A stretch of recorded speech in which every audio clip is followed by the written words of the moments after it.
Tuloy-tuloy ang pagbibida natin ng Christmas sarap dishes dito sa Unang Hirit. Ngayong Fun Thursday morning, ang sikat na Marikina style meatloaf na everlasting bibigyan ng twist na pwedeng ma-enjoy sa Noche Buena at pangregalo sa holiday season. Kasama natin si Irma San Miguel, ang owner ng kusina ni Kambal para dyan. Good morning, Irma. Good morning. Okay, paano ba yung, ano yung gagawin natin everlasting? Ano yung mga kailangan natin para sa putahing ito? Okay, magigisa tayo ng bawang at sibuyas.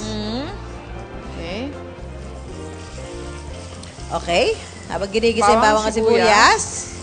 Susunod na natin ang chorizo. Okay, so parang madali lang siya. Basta igigisa mo na sama-sama yung mga ingredients niya. Tsaka yung main ingredients natin ngayon, tuna flakes.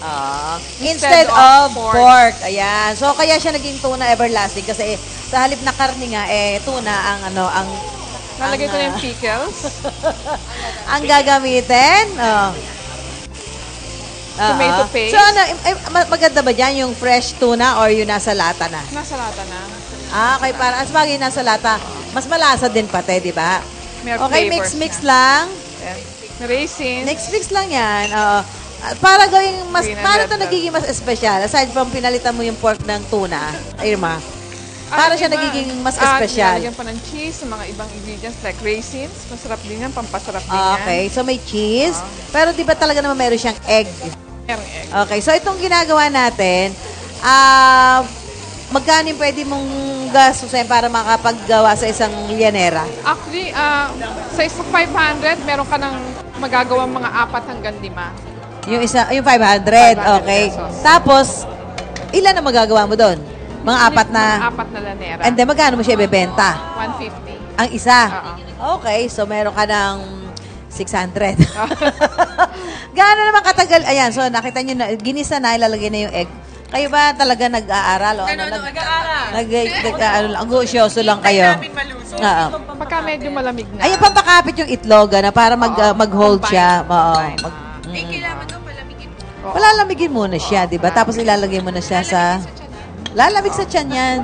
Hindi, kasi lulutuin mo pa uli. Steam pa yan, di ba, Irma? Yes. Oo. Magde-decorate na ako. Magde-decorate na siya. Magde-decorate na siya. Ilalagay na niya dyan yung kanyang pinaghalo-halong mga ingredients. Ayan. Pwedeng carrots din. Pwede maglagay. Pero yung carrots kailangan luto na. Hindi.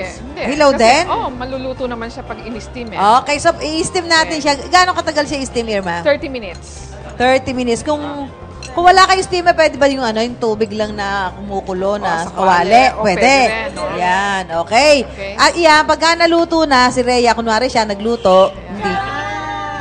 Pag naluto ng ganyan, Irma, gaano katagal yung shelf life niyan? Palalamigin natin. Yung iba, pwedeng i-ref lang yan. Pwede. Okay. Yung iba, pinadadala pa namin sa US yan. Fini-freeze nila doon. Rhea, alam mo na, pagbalik mo sa US, magbaon ka na ng tuna everlasting, ha? May bibigay mong payo, tips daw sa mga gustong sumubok, gumawa ng tuna everlasting. Alam mo naman kami dito, lahat mahilig magluto. Lalo na si Connie, saka si Rhea. Ayan, maganda ang paggisa para mas mahaba ang kanyang shelf life. Ayan, syempre, yung mga ricado. Yung gisa, ilutong-luto. Ay, nakikita nyo, tinitikman na para mas maging special yung tuna everlasting. Nilagyan ng cheese. Yes. May hiwa-hiwa yung cheese. Kinakain na ni Rhea at ni... Pang-cocktails, pwede yan. Pang-cocktails! Ayan, total mahilig kayo mag-cocktails.